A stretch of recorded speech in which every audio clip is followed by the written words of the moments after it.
Welcome back to Infidelity Tales Lab. We're incredibly grateful for your support. Before we begin today's tale, tell us, which city or country are you joining us from? We love connecting with our global audience. Now, let's dive into today's story. Chapter 1. The Fading Flame. Daniel Hayes wiped the sweat from his brow as he surveyed the construction site. His crew worked diligently below, the rhythmic sound of hammers and power tools filling the air. At 32, he'd earned his position as foreman through years of dedication and an unwavering work ethic. "Danny," called out one of his workers. "We got an issue with the foundation on the east side." "On my way," he replied, already moving. That was Danny's way. Address problems head-on, find solutions, keep moving forward. The same approach he'd applied to every aspect of his life, including his marriage to Olivia. Later that evening, Danny pulled into their driveway, a bouquet of fresh lilies, Olivia's favorite, resting on the passenger seat. The house lights were off, despite it being past 7. Another late night for his wife, apparently. He entered their home, the silence pressing against him like a physical weight. The kitchen counter held the breakfast dishes he'd washed that morning, untouched since he'd left.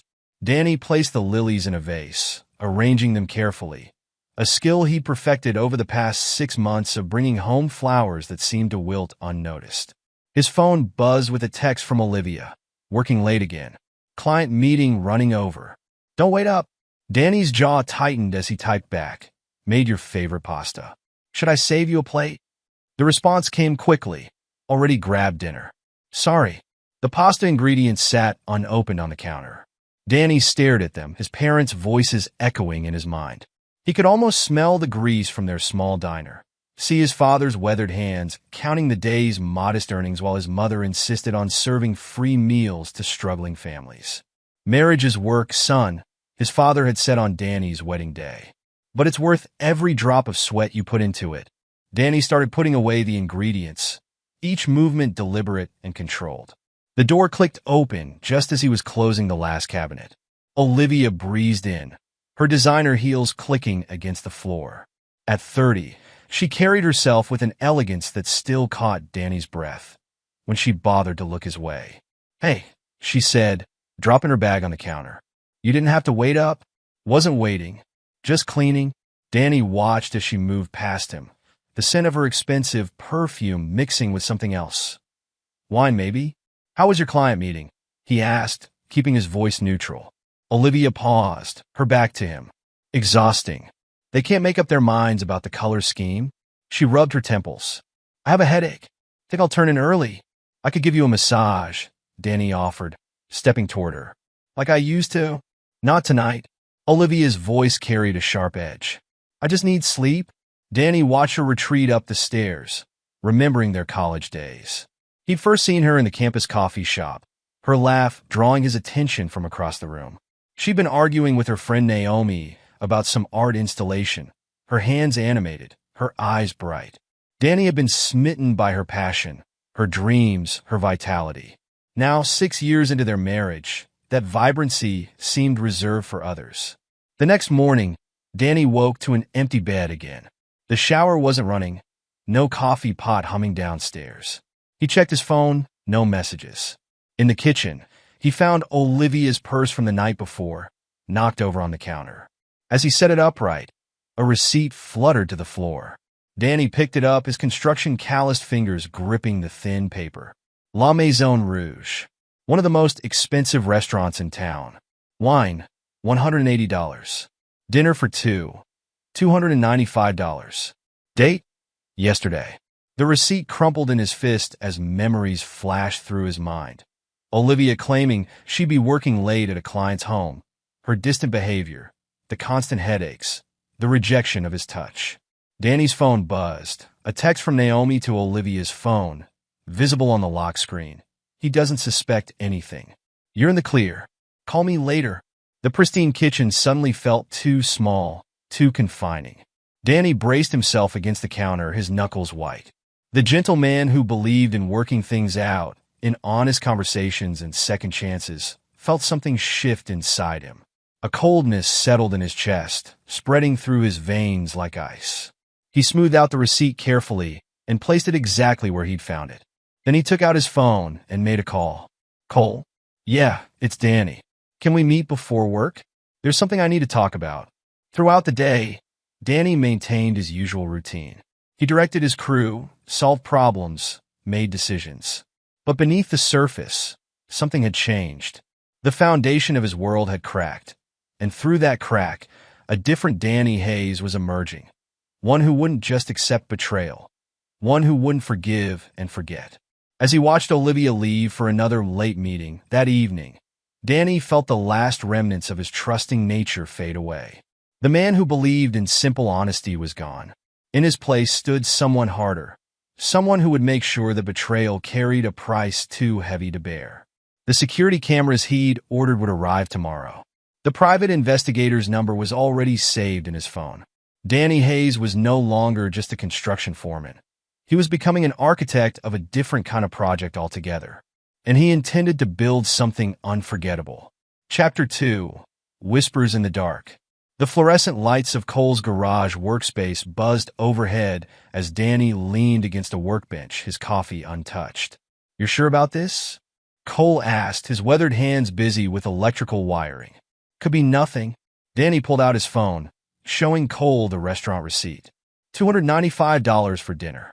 "When's the last time you saw Olivia eat at home?" Cole set down his tools, giving Danny his full attention. The two men had worked together for years, weathering everything from impossible deadlines to dangerous structural issues. Cole had never seen his friend's eyes so cold. "Where there's smoke, brother," Cole said, wiping his hands on a rag. "Usually fire ain't far behind." "Maya's still doing those yoga classes with Olivia?" Danny asked. Cole nodded. "Twice a week. Though lately, Olivia's been missing more than she attends." "Client meetings?" Danny's voice carried a sharp edge. "That's what she tells Maya." Cole hesitated. "Listen, Danny, whatever you're thinking of doing." "I'm not thinking of doing anything," Danny interrupted. "I'm already doing it." The next few weeks became a careful dance of observation. Danny noticed how Olivia's phone always landed face down, how she angled her body away while texting. Small details that had seemed innocent now carried weight. One evening, while Olivia was supposedly at yoga, Danny drove past the studio. Her car wasn't there. He circled the block, his hands tight on the steering wheel, and spotted her vehicle outside an upscale bar in the business district. Through the window, he saw her laughing, seated close to a man in an expensive suit. Marcus Sterling, Mac as he preferred to be called, the architect whose name had been appearing more frequently in Olivia's conversations. Danny watched as Mac's hand lingered on Olivia's arm, as she leaned in to whisper something that made him smile. The scene burned itself into Danny's memory. At home, Olivia breezed in late, her yoga mat conspicuously absent. "Great class today," she announced, heading straight for the shower. "Really cleared my head." Danny sat in their living room, scrolling through his phone. "Glad you enjoyed it." "Maya missed you there." The water, which had just started running, stopped abruptly. A moment of silence followed. "Oh, I wasn't at Maya's usual class," Olivia called out. "I tried a different instructor today." "At a different time? Different studio too?" Danny asked quietly, but the running water had resumed, drowning out his words. Later that night, Olivia initiated intimacy for the first time in months. Her touches felt calculated, her kisses practiced. As she whispered about starting a family, Danny felt his stomach turn. "A baby?" he asked, pulling back to study her face. "You've been saying you're not ready." "People change," she murmured, trying to draw him close again. "I've been thinking about our future." Danny gently but firmly moved away. "You're right. People do change."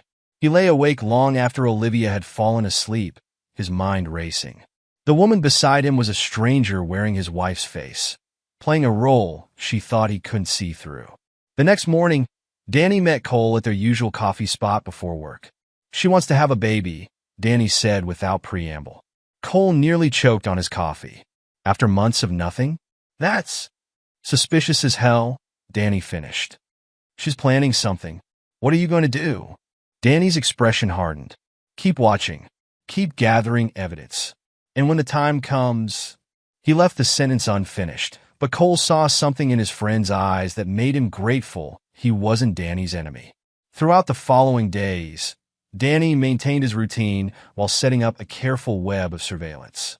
Security cameras hidden in their home. A tracking app secretly installed on Olivia's phone during one of her showers. Each piece of technology became a tool in his arsenal. Meanwhile, across town, Naomi sat across from Olivia at their favorite wine bar. "Max getting serious," Olivia confided, twirling her wine glass. "He talks about leaving Eleanor." Naomi raised an eyebrow. "And Danny?" "Danny suspects nothing," Olivia said with a dismissive wave. "He's too trusting, too simple to see what's happening. Besides, I have a plan to keep him distracted." "The baby thing?" Naomi leaned forward. "Isn't that a bit risky?" "It's perfect timing," Olivia insisted. Mac agrees. "It's the perfect cover while we figure things out." Naomi smiled, but something calculating flickered in her eyes. "Well, you know I've got your back. Always have." What neither woman knew was that their conversation was being recorded by the private investigator Danny had hired, Ray, a former cop who specialized in infidelity cases. That night, Danny sat in his home office, listening to the recording, each word feeding the cold fury growing inside him. The man who had once believed in second chances was being systematically replaced by someone harder, someone who understood that some betrayals demanded more than forgiveness. Chapter 3. The Unseen Truth. The morning sun streamed through the bathroom window as Danny emptied the trash, a mundane task that turned his world upside down. There, wrapped in toilet paper, lay a pregnancy test. Positive. His hands trembled as he picked it up, memories of Olivia's recent seduction attempt flooding back. The pieces clicked into place with devastating clarity. Danny stood motionless, the test in his hand, as rage and disbelief warred inside him. All those late nights, all those business meetings, all those yoga classes she'd never attended, they led here to this moment. With mechanical precision, he photographed the test and replaced it exactly as he'd found it. Then he waited until Olivia left for another client meeting before accessing her phone. He'd memorized her passcode weeks ago. In the deleted folder, he found what he was looking for: videos. His stomach churned as he pressed play. The hotel room was luxurious, the Grand Metropolitan, according to the distinctive headboard. Olivia and Mac tangled in expensive sheets, laughing, touching, betraying. Multiple videos, multiple dates, multiple instances of his wife giving herself to another man. Danny's hands didn't shake as he transferred the videos to his own phone. His breathing remained steady. The Danny of 6 months ago might have raged, might have confronted them immediately, but that Danny was gone. He drove to Cole's house, finding his friend in the garage workshop. Maya was out, which was perfect. Danny needed Cole's unfiltered reaction. "I found something," Danny said, his voice eerily calm as he showed Cole the pregnancy test photo. Cole's face darkened. "When?" "This morning." Danny pulled up one of the videos. "And these?" Cole watched for a few seconds before turning away. "Jesus, Danny. What are you going to do?" "Nothing. Yet." Danny's voice was cold, controlled. "I'm going to keep watching. Keep collecting evidence. And then I'm going to destroy them both." Danny's eyes held no warmth, no hesitation. Not just their marriage, not just their reputation. Everything. Cole studied his friend, seeing the transformation complete itself. The kind, trusting man who'd helped build homes for underprivileged families, who'd given second chances to workers with troubled pasts. That man was gone. In his place stood someone harder, someone capable of calculated destruction. "They won't see it coming," Danny continued, pocketing his phone. "Olivia thinks I'm too simple to figure it out. Too trusting. Too weak." He smiled, but it was a dangerous expression. She's about to learn how wrong she is. Over the next few days, Danny maintained his facade. He kissed Olivia goodbye in the mornings, asked about her day in the evenings, played the role of the oblivious husband perfectly, all while watching, recording, gathering ammunition.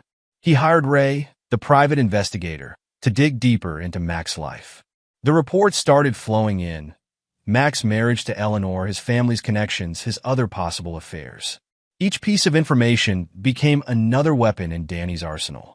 One evening, as Danny reviewed the surveillance footage, he saw Olivia in their bedroom, talking on the phone. He doesn't suspect a thing, she was saying, presumably to Naomi. Danny's so wrapped up in his construction work, he wouldn't notice if I danced naked in front of his crew. She laughed. The pregnancy will seal the deal. By the time he figures anything out, it'll be too late. Danny closed the laptop slowly, methodically. In the reflection of the dark screen, he saw himself smile, a cold, predatory expression that would have terrified the man he used to be. The transformation was complete. The trusting husband was dead, replaced by someone who understood that justice and revenge were sometimes the same thing. Danny Hayes was no longer building houses. He was architecting destruction, and he intended to make it a masterpiece. As Act I drew to a close, Danny sat in his home office, surrounded by evidence of his wife's betrayal, plotting a revenge that would reshape not just his life, but the lives of everyone involved.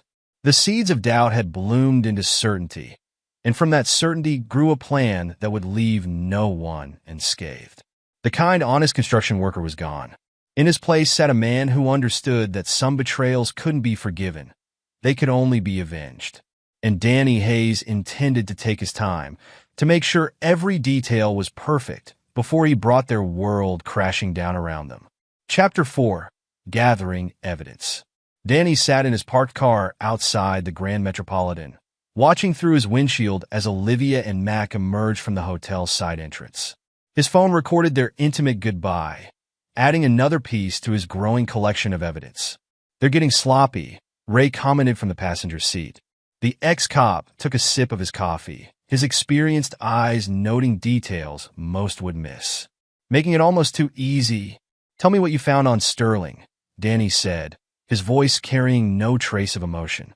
Ray pulled out a thick folder. "Marcus Sterling, born with a silver spoon. Family's got old money, but he's made his own mark in architecture. Married to Eleanor Rothschild? Yeah, those Rothschilds. She's overseas most of the time, running various charitable foundations." Danny flipped through the photos. Mac at expensive restaurants with Olivia, entering hotels, exchanging gifts. His schedule? Predictable. Meets your wife 3 times a week, usually during lunch or claiming late meetings. They're using 4 different hotels, rotating to avoid attention. Ray paused. "There's more. He's done this before." Danny's hands stilled on the folder. "Go on." 2 other affairs in the last 5 years. Both ended messy, but his wife's family cleaned up the mess. Money has a way of making problems disappear. "Not this time," Danny said, his voice carrying a promise of retribution. Back home, Danny installed the last of the hidden cameras. His phone buzzed with alerts whenever Olivia received messages, thanks to the spyware he'd installed. He'd transformed their home into a surveillance hub, recording her deception in high definition. "Danny?" Olivia's voice carried up the stairs. "Are you home?" In the office, he called back, quickly switching his monitors to display work-related blueprints. Olivia appeared in the doorway, her hand resting protectively on her slightly swollen belly. "I was thinking we could have dinner together tonight. It's been a while." Danny turned, his face a mask of loving concern. "Everything okay? You've been so busy lately. Just missing you," she said, stepping closer. "And I have some ideas for the nursery I want to discuss." Danny felt bile rise in his throat, but maintained his smile. "Sure, honey. Whatever you want." Later that night, while Olivia slept, Danny met Cole at their usual spot, a 24-hour diner on the outskirts of town. "You need to see this," Danny said, sliding his laptop across the table. The screen showed text messages between Olivia and Mac. "Mac, miss you already. Last night was incredible." Olivia, "Danny doesn't suspect a thing. He's so excited about the baby." Mac, "What about Eleanor?" Olivia, "You promised you'd leave her. Don't back out now." Mac, "Just need more time. This has to be handled carefully." Cole pushed the laptop away, disgust evident on his face. "Jesus, Danny, how are you keeping it together?" "Because I'm going to destroy them both," Danny replied, his voice steady. "Not just their marriage, their entire lives." "Maya's worried about you," Cole said. "Says you're changing." "I've changed because they forced me to change." Danny's eyes held a cold fury. "The old Danny died the moment I found that pregnancy test." At work, Danny maintained his professional demeanor while orchestrating his revenge. He hired additional investigators to dig into Mac's business dealings, looking for irregularities that could be exploited. The evidence mounted. Financial records showing Mac's misappropriation of client funds, emails revealing unethical business practices, proof of bribes paid to secure contracts. Each discovery was another weapon in Danny's arsenal. Olivia remained oblivious, growing more confident in her deception. Danny observed her through his network of cameras as she spoke on the phone with Naomi. "Mac's getting nervous," Olivia said, pacing their bedroom. "Eleanor's coming home next month. What about Danny?" Naomi's voice crackled through the speaker. "Please. He's like a puppy, loyal and clueless. Once the baby comes, he'll be too busy playing dad to notice anything." Danny recorded the conversation, adding it to his growing collection. His transformation from betrayed husband to calculating architect of destruction was complete. Ray provided regular updates on Mac's movements, including photocopies of hotel receipts and credit card statements. Danny cataloged everything meticulously, building a case that would leave no room for denial. "Your wife's getting impatient," Ray reported during one of their meetings. Overhead her arguing with Sterling about leaving his wife. "She's pushing hard for him to make a decision before the baby comes." Danny's lip curled in a cold smile. "Good. Let her push. The harder she pushes, the more mistakes they'll make." The surveillance continued, Danny watching through his cameras as Olivia transformed their home into a nursery, picking out colors and furniture for a child that wasn't his. He played his part perfectly, the excited father-to-be, the supportive husband, all while documenting their destruction. Chapter 5. The Unveiling. 6 months passed like a slow-moving glacier, each day adding another layer to Danny's plan. Olivia's pregnancy progressed, her belly growing along with her confidence in her deception. The baby shower invitations went out, elegant cream-colored cards with gold lettering, promising an afternoon of celebration. Danny watched Olivia address each envelope, noting how she included his family members in her charade. "Your mother's coming, right?" Olivia asked, sealing another envelope. "I know how much it means to her." "Wouldn't miss it," Danny replied, his voice warm while his eyes remained cold. "She's so excited about her first grandchild."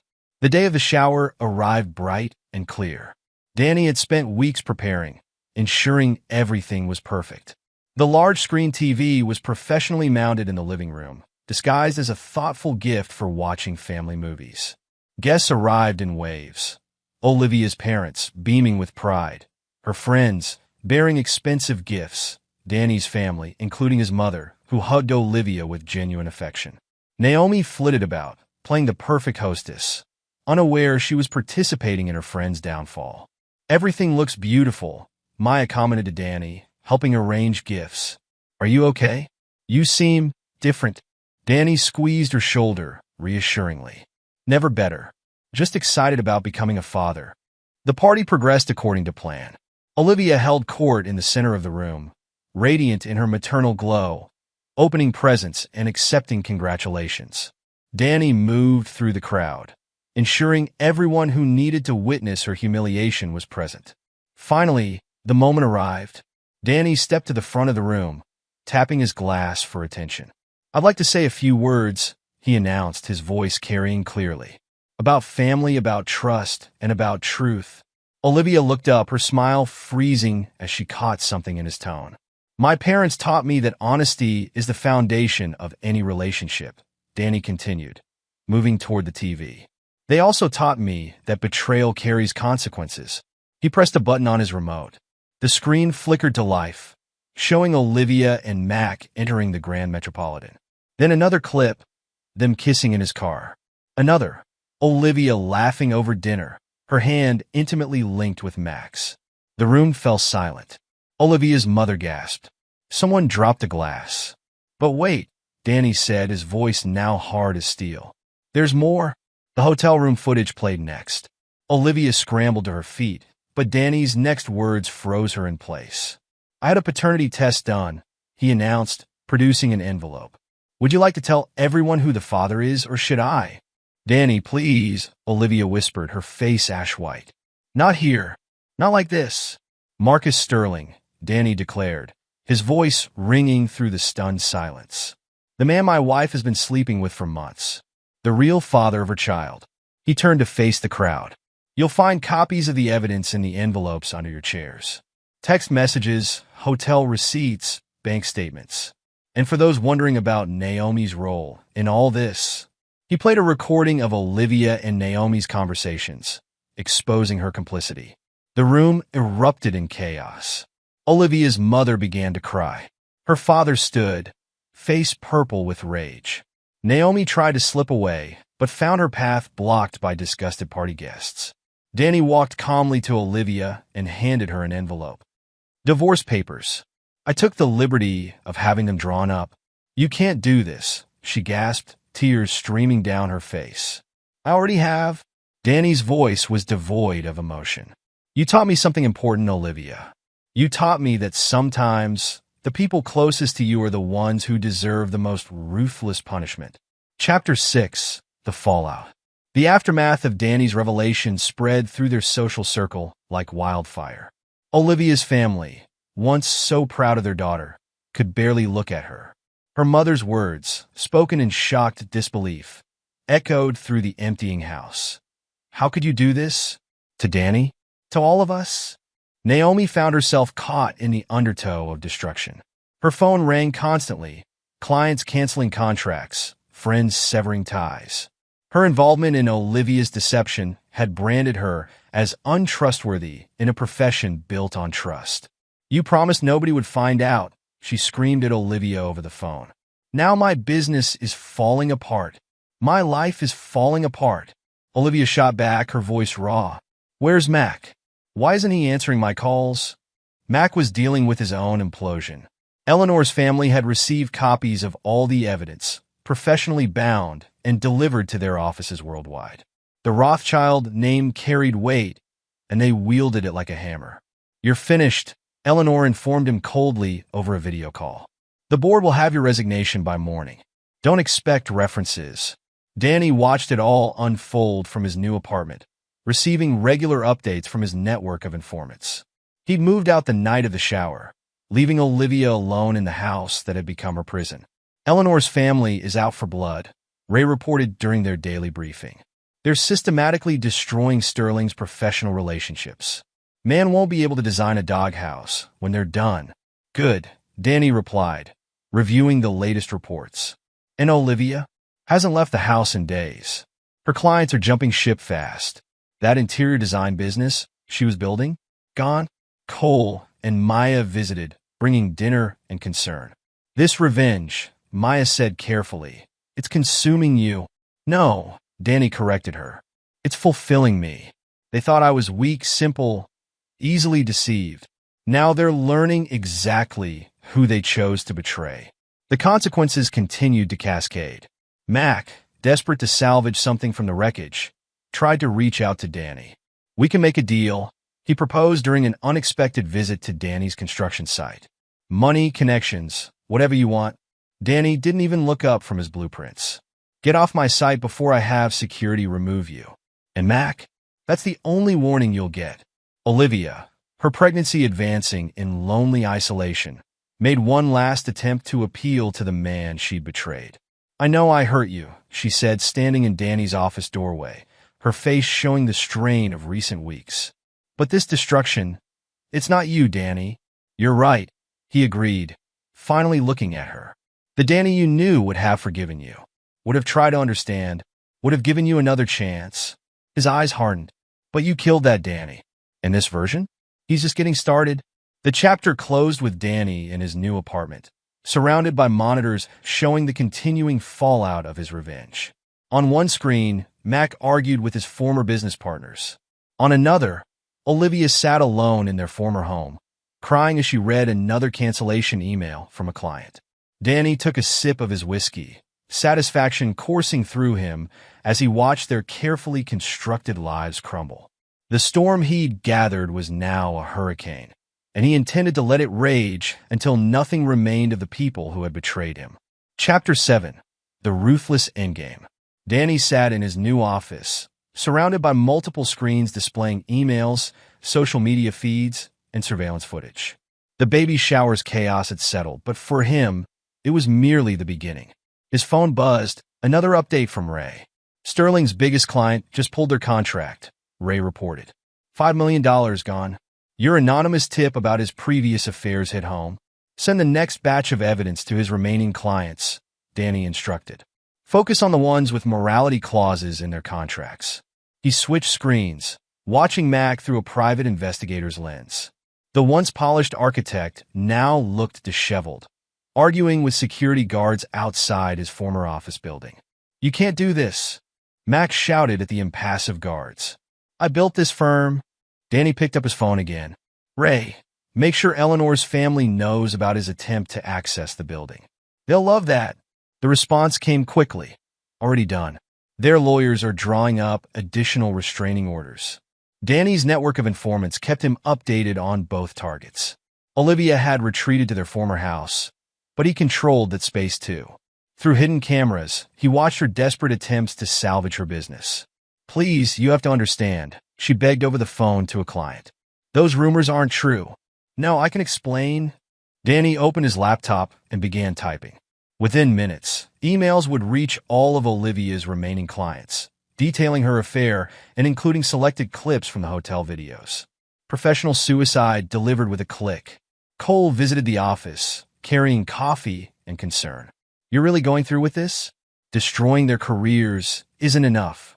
They destroyed my life, Danny replied, not looking up from his screens. Now they learn what that feels like. The Danny I knew is dead. Danny cut him off. They killed him. This is who I am now. He pulled up documentation of Mac's financial dealings.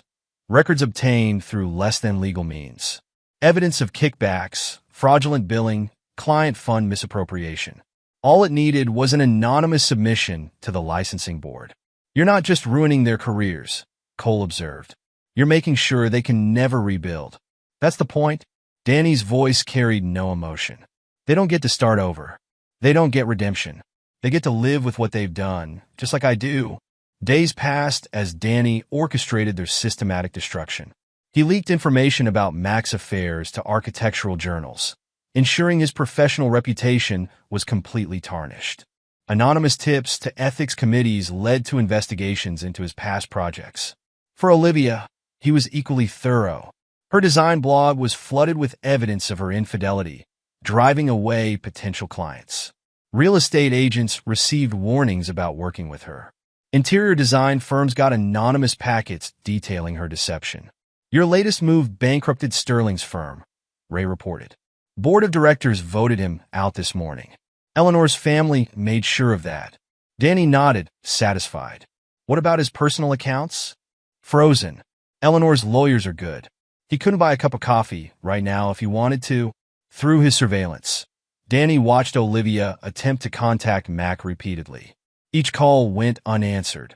Her former lover had his own problems to deal with. Have you seen what they're saying about me online? Olivia screamed into her phone, leaving another message for Mac. My career is over. You promised you'd take care of me. Danny allowed himself a small smile as he typed another email, this one to the local Realtors Association regarding Naomi's involvement in the deception. No one who had helped them would escape unscathed. Chapter 8. The Final Confrontation. The morning brought a pounding on Danny's apartment door. He checked his security camera. Olivia stood outside, her pregnancy now showing clear signs of stress.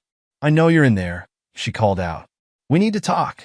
Danny opened the door, but blocked the entrance. Nothing to talk about. Look at what you're doing to us. Tears streamed down her face. The baby? Mac's baby, Danny corrected coldly. How is the father, by the way? Still not returning your calls? I made a mistake, Olivia pleaded. We can work through this. The person doing all this. This isn't you. No, Danny agreed. The person I was believed in second chances. Believed in forgiveness. You killed that person? Danny, please. She reached for his arm. I'm losing everything. He stepped back, avoiding her touch. That's the point. Now you know how it feels. I'll tell everyone what you're doing, she threatened, desperation replacing tears. How you're destroying our lives? Danny's laugh held no humor. Go ahead. Tell them how you cheated on your husband, got pregnant by another man, and tried to pass the child off as mine. Tell them how you mocked me to your lover, called me simple and clueless. Please, Olivia, tell everyone everything. She crumpled against the doorframe, all fight leaving her. What do you want from me? I want you to live with what you've done. Both of you. No forgiveness. No fresh starts. No happy endings. Later that day, Mac appeared at Danny's construction site, looking like a shadow of his former self. We need to talk business, Mac said, trying to summon his old confidence. There must be something you want. Name your price. Danny continued reviewing blueprints. Security will be here in 2 minutes. I suggest you leave before they do. Look at what you're doing. Mac's composure cracked. My firm, my reputation, my marriage. Everything's gone. Sounds like consequences. Danny finally looked up. How does it feel, Mac? Being the one who's powerless? I'll fight back, Mac threatened. I've got resources. Had resources, Danny corrected. Eleanor's family made sure those are gone. 1 minute 30 seconds. By the way, security's pretty efficient here. Mac's departure was followed by Danny's final move. He uploaded everything, texts, videos, emails, financial records, to multiple social media platforms. The complete destruction of their lives shared with the world. Through his network of surveillance, he watched the aftermath. Olivia collapsed on their former bed, her phone buzzing with notifications she no longer had the strength to check. Mac, drunk in a cheap motel room, all his credit cards declined. Both of them broken, just as they had broken him. The news about Olivia's miscarriage reached him through Maya. He received the information without reaction, adding it to his mental catalog of consequences. Chapter 9. The New Dawn. 1 year later, Danny stood in the lobby of Hayes Construction Group, his company name displayed prominently on the wall. The betrayal had transformed him into something stronger, something unburdened by naive concepts of forgiveness. The Thompson contract came through, his assistant reported. Biggest project this quarter. Danny nodded, reviewing the paperwork. His reputation in the industry had grown, not just for quality work, but for ruthless efficiency. The man who had brought down sterling architecture was someone to be respected, perhaps feared. Cole and Maya visited occasionally, though their relationship had changed. They saw the permanence of his transformation, understood that the kind man they'd known wasn't coming back. Heard about Olivia, Cole mentioned during one visit. Working as a waitress in Nevada. Starting over. For now, Danny replied, making a note to ensure her new employers receive an interesting email about their recent hire. And Sterling? Teaching basic design at a community college in Florida, Danny's smile was cold. Under a different name. Won't help him for long. He had sold the house, unable to bear the memories it held. His new penthouse apartment suited this version of himself better. Sleek, modern, impenetrable. No photographs adorned the walls. No mementos of the past. Success came easily to this new Danny. His business thrived, built on the reputation of a man who never compromised, never forgave, never showed weakness. Clients sought him out specifically because of that reputation. You've changed, Maya observed during a rare dinner together. The Danny we knew died, he finished. And this version is stronger. He dated occasionally, but never allowed anyone close. The lesson had been learned, paid for in blood and tears. Trust was a weakness he could no longer afford. From time to time, news of his former wife and her lover reached him. Each fresh setback they suffered, each new humiliation, added another brick to the wall he'd built around himself. Their destruction had become his masterpiece, a perpetual reminder that betrayal carried consequences. The final scene found Danny in his office, reviewing reports of their continued downfall. Their attempts to rebuild, to start fresh, met with anonymous warnings to potential employers, leaked videos resurfaces at crucial moments. His revenge wasn't a single act, but a continuing process, ensuring they never escaped the consequences of their choices. Sir, his assistant interrupted. Your next appointment is here. Danny closed the surveillance reports and straightened his tie. The kind, forgiving man he'd once been was gone, replaced by someone harder, someone who understood that true strength lay not in forgiveness, but in the capacity for ruthless justice. He was Danny Hayes, a man who had paid the price for trusting and emerged as someone who would never make that mistake again. The scars of betrayal had forged him into steel, and in that transformation, he had found not peace, but power. The story ended not with forgiveness or redemption, but with the triumph of a man who had learned that the greatest victory lay not in moving on, but in ensuring that those who wronged him never could. Danny Hayes had become the architect, not just of buildings, but of destruction, and in that role, he had found his true calling. Epilogue, 10 years later. The Hayes Construction Group headquarters dominated the city skyline, its 40 stories of glass and steel a testament to Danny Hayes' transformation from betrayed husband to business mogul. At 42, Danny had built an empire on the foundations of his revenge, his company now handling major projects across 3 continents. In his top-floor office, Danny reviewed the latest reports from his surveillance network. 10 years hadn't dulled his appetite for ensuring his former wife and her lover remained in ruins. The monitors still tracked their movements, their failures, their futile attempts to rebuild their lives. "Sir," his assistant's voice came through the intercom. "Mr. Rodriguez is here about the Dubai contract. Send him in." Danny closed the surveillance feeds with a click. The man who entered was expensively dressed, confident, reminiscent of Max Sterling in his prime. The thought brought a cold smile to Danny's face. "Mr. Hayes," Rodriguez extended his hand. "I've heard impressive things about your company." "You've heard I never forgive failure," Danny replied, his grip firm. "Those rumors are true." The meeting proceeded efficiently. Danny had earned a reputation not just for construction excellence, but for ruthless business practices. Companies that crossed him tended to disappear from the market. The Danny Hayes of 10 years ago might have been troubled by such tactics. This version thrived on them. After Rodriguez left, Danny opened a new email from Ray, his longtime investigator. Despite a decade passing, Ray still maintained surveillance on both Olivia and Mac. Latest update on targets, the email read. Sterling attempted another job interview in Boston. Anonymous tip regarding his past arrived just before. Position went to another candidate. Subject now working as a part-time drafting assistant in a small firm. Salary, $35,000 per year.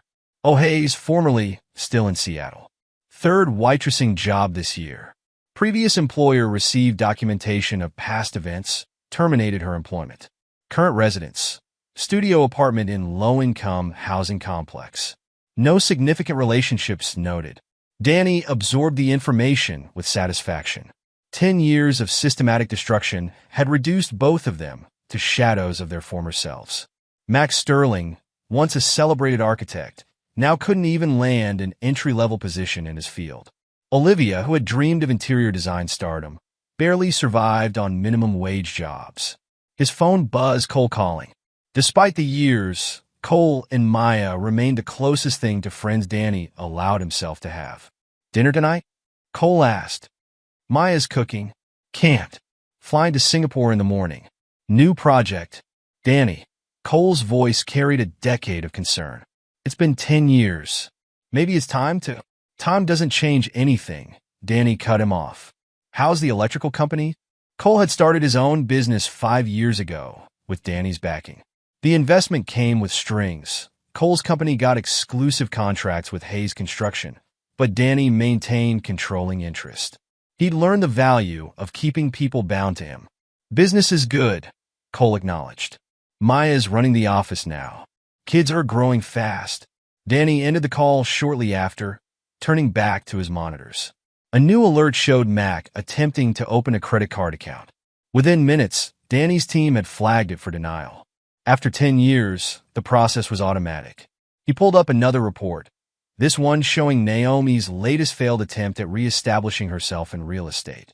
She'd moved to Phoenix, trying to start fresh, but Danny's network had ensured her involvement in Olivia's deception followed her.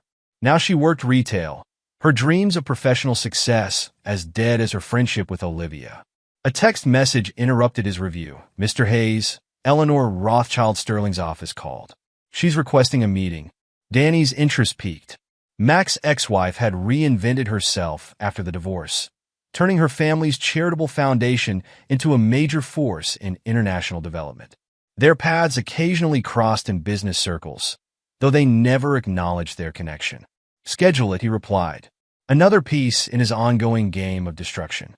Eleanor's success served as a constant reminder to Mac of everything he'd lost. Later that evening, in his penthouse apartment, Danny reviewed old footage from his surveillance archives. Olivia at the baby shower, her face transforming from joy to horror as her deception was exposed. Mac being escorted from his office building, his career imploding in real time. The videos served as a reminder of why he maintained his vigilance. The apartment, like his office, was designed for maximum control. Security systems monitored every approach. No personal photographs adorned the walls. No mementos suggested a past before his transformation. The space reflected its owner, cold, precise, impenetrable. Danny's personal life remained deliberately sparse. He dated occasionally powerful women who understood the temporary nature of their arrangements. Several had attempted to breach his defenses over the years, hoping to heal the wounded man they imagined lay beneath his ruthless exterior. They never lasted long. "You've built walls so high," his last girlfriend had said during their final conversation. "You can't even see what you're missing anymore."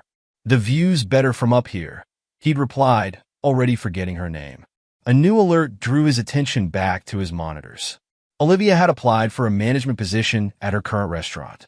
Danny began composing an email to the owner, attaching selected videos from his archive. By morning, she'd be back to serving tables. The next day, before his flight to Singapore, Danny visited his parents' graves. Age had claimed them 5 years ago, within months of each other. He maintained their old diner building, now converted into a community center, though he never entered it.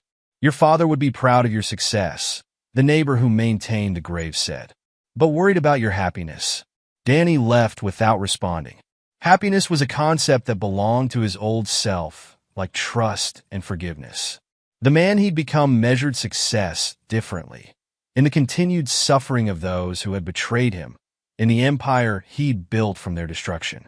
His phone buzzed with another update from Ray. Max Sterling attempted contact with Hayes via social media. Message intercepted and blocked. Both subjects continue pattern of isolation and professional failure. Danny boarded his private jet, satisfaction coursing through him. 10 years of relentless pressure had achieved exactly what he'd intended. Neither of them had recovered from his revenge, nor would they ever be allowed to. The flight gave him time to review more surveillance footage. Olivia's latest apartment was barely larger than a closet in his penthouse. The security feed showed her returning from another failed shift, defeated. Mac's current residence was similarly modest. A rented room in a shared house, his dreams of architectural greatness reduced to basic drafting work. In Singapore, between meetings, Danny received an unexpected report. Mac had attempted suicide, his third try in 10 years. Like the previous attempts, he'd survived, though barely. The news didn't move Danny. Survival meant continued suffering, which suited his purposes perfectly. The construction empire Danny had built now employed thousands, but his most dedicated team remained the network of investigators and informants who ensured his revenge never faltered. Any attempt by Olivia or Mac to rebuild their lives met with swift, ruthless response. Job applications mysteriously failed. Relationships ended when new partners received anonymous evidence packages. Financial opportunities evaporated before they could materialize. "You've won," Cole had said during their last real conversation. "They're destroyed. Maybe it's time to let go." "This was never about winning," Danny had replied. "It's about making sure they never forget." The decade had changed them all. Cole's hair had grayed, his face lined with worry for his friend's soul. Maya had stopped trying to reach the man Danny used to be. Their children knew him only as Uncle Danny, the successful businessman who never smiled quite right. Danny's own transformation was complete.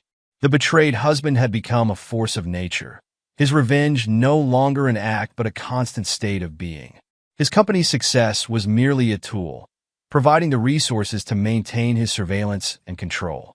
15 years after the baby shower revelation, Danny stood in his office, watching the sun set over his empire. His monitors still tracked Olivia and Mac, their lives permanently shattered by his unwavering determination. They had aged badly, their faces marked by years of struggle and defeat. Olivia had never remarried, never recovered professionally. Her dreams of design success had died in that baby shower, replaced by an endless cycle of dead-end jobs and lonely nights. The child she'd lost remained her only pregnancy, a ghost of what might have been. Mac's decline had been equally complete. His attempted comeback in architecture had met with Danny's systematic destruction. Each small success was met with devastating revelation, until finally he'd accepted his fall from grace. The brilliant architect had become a cautionary tale, his name synonymous with professional suicide. Danny's surveillance showed them both. Olivia serving tables in a diner remarkably similar to his parents' old place. Mac hunched over a drafting table in a windowless room, both of them trapped in the prisons he'd built for them. The years had taught Danny that revenge wasn't just an act of retribution. It was an art form, a lifelong commitment to ensuring justice was served cold and continuously. His transformation from trusting husband to ruthless destroyer hadn't ended with their initial downfall. It had evolved into something more permanent, more complete. "Your 10 o'clock is here," his assistant announced. Danny closed the surveillance feeds, though they continued running in the background of his empire, his life, his existence. The betrayed man he'd been had died 15 years ago in a bathroom, holding a positive pregnancy test. The man who replaced him had become something else entirely, not a victim seeking revenge, but an architect of perpetual justice. The monitors would keep watching, the networks would keep tracking, the destruction would continue. Danny Hayes had learned that true revenge wasn't about a single moment of revelation or punishment. It was about ensuring that those who betrayed you never escaped the consequences of their choices, never found peace, never rebuilt their lives. In that, he had succeeded beyond measure. And he would continue succeeding, day after day, year after year, until time itself put an end to his vigilance. But until then, Olivia and Mac would remain what he'd made them. Cautionary tales about the price of betrayal, living reminders that some sins carry eternal consequences. The empire he'd built, the power he'd accumulated, the success he'd achieved, all of it served his single purpose, ensuring that the people who had destroyed his capacity for trust and forgiveness never found their way back to happiness. In that mission, Danny Hayes had found not peace, but purpose. And that, he had decided,